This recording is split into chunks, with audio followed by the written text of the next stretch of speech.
This channel does not promote any violent, harmful, or illegal activities. All content provided by this channel is meant for an educational purpose only.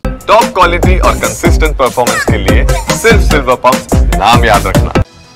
শিলিগুড়িতে চড়ক সন্ন্যাসীদের উপরে হামলার অভিযোগ, একাধিক দোকান ভাঙচুর এবং ইট বৃষ্টি। রণক্ষেত্র শিলিগুড়ির ৪ নম্বর ওয়ার্ড এলাকায় টহল দিচ্ছে বিশাল পুলিশ বাহিনী। শিলিগুড়িতে চড়ক সন্ন্যাসীদের উপরে হামলার অভিযোগ, একাধিক দোকানে ভাঙচুর, ইট বৃষ্টি। রণক্ষেত্র শিলিগুড়ির ৪ নম্বরের ওয়ার্ড এলাকায় টহল দিচ্ছে বিশাল পুলিশ বাহিনী। এখনকার কি পরিস্থিতি জানবো, আমাদের সহকর্মী প্রসেনজিৎ চৌধুরী রয়েছেন আমাদের সঙ্গে। প্রসেনজিৎ, দেখো, আজ সকাল 5:30 থেকে 6টা নাগাদ এই ঘটনা ঘটে শিলিগুড়ির জ্যোতিনগর এলাকায়। দুই গোষ্ঠীর মধ্যে ব্যাপক সংঘর্ষ হয়। গত কয়েকদিন ধরেই এই এলাকা উত্তপ্ত ছিল। একাধিক ঘরবাড়ি ভাঙচুর হয়েছে। যথেচ্ছ হারে এই এলাকায় থাকা যে সমস্ত যানবাহন ছিল সেগুলো ভাঙচুর হয়েছে। ইট বৃষ্টি হয়েছে। পুলিশের 2জন অফিসার আহত, দুই গোষ্ঠীর একাধিক জন আহত। এই মুহূর্তে গোটা এলাকা থমথমে। এলাকায় বিশাল পুলিশ বাহিনী রয়েছে। পুলিশ কমিশনার নিজে এলাকায় টহল দিচ্ছেন। সব মিলিয়ে কিন্তু পরিস্থিতি যথেষ্ট উত্তপ্ত। বেশ, অনেক ধন্যবাদ প্রসেনজিৎ। হিংসার আগুনে পুড়ছে মুর্শিদাবাদ, ঘটছে একাধিক প্রাণহানির ঘটনা। নিহতদের প্রতি শ্রদ্ধা জানিয়ে শহীদ দিবস পালনের ঘোষণা শুভেন্দু অধিকারীর। এদিকে আফস্পা চেয়ে কেন্দ্রীয় স্বরাষ্ট্রমন্ত্রীকে চিঠি দিয়েছেন বিজেপি সাংসদ জ্যোতির্ময় সিং মাহাতো। আর এই নিয়েই পাল্টা জবাব দিয়েছে তৃণমূল কংগ্রেস।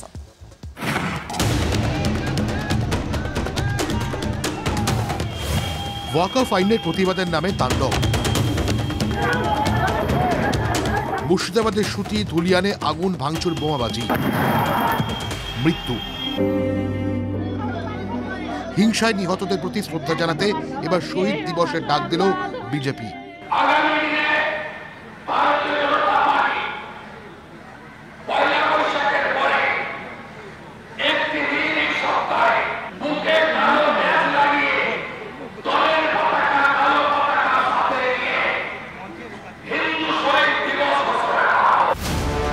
যেদিন নেতাজি ইন্ডোরে ওয়াকফ আইনের বিরোধিতায় সভা ডেকেছেন মুখ্যমন্ত্রী মমতা বন্দ্যোপাধ্যায়, সেদিন শহীদ দিবস পালন করবে বিজেপি।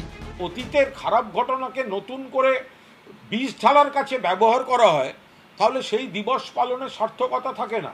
কোনো নেতিবাচক ঘটনার সেটাকে যদি নতুন করে প্ররোচনার উপাদান হিসেবে ব্যবহার করা হয়, তাহলে কোনো দিবসের সার্থকতা থাকতে পারে না। ইতিমধ্যেই রাষ্ট্রপতি শাসনের দাবিতে সরব হয়েছে বিজেপি।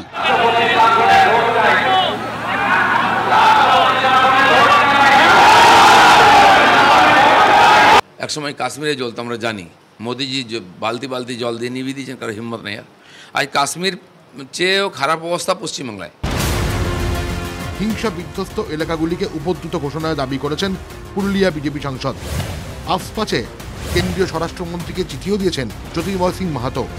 মুর্শিদাবাদ, মালদা, নদিয়া সহ 4 জেলায় আফস্পা জারির দাবি করেছেন তিনি। মাননীয় গৃহমন্ত্রী অমিত ভাই শাহকে রিকোয়েস্ট করে একটা চিঠিও দিয়েছি। সেই চিঠিতে আমি আর্ম ফোর্স স্পেশাল পাওয়ার অ্যাক্ট 1958 যে তার আধারে 4টা জেলাকে উপদ্রব জেলা হিসেবে ঘোষিত করা এবং সেখানে স্পেশাল ফোর্স নিয়োগ করার আমি অনুরোধ করেছি। তাদের এই দাবি, তাদের এই চিঠি, এই রাজনীতিটা করার জন্যই তো চক্রান্ত করে মুর্শিদাবাদটা করা হচ্ছে। এই পরিস্থিতিতে মুর্শিদাবাদ জেলায় আরও একাধিক জায়গায় 15 এপ্রিল পর্যন্ত ইন্টারনেট পরিষেবা বন্ধ রাখা হয়েছে। প্রদীপ্তকান্তি ঘোষ, সুজয় পাল ও সুপ্রিয় গুহ রিপোর্ট, TV9 বাংলা।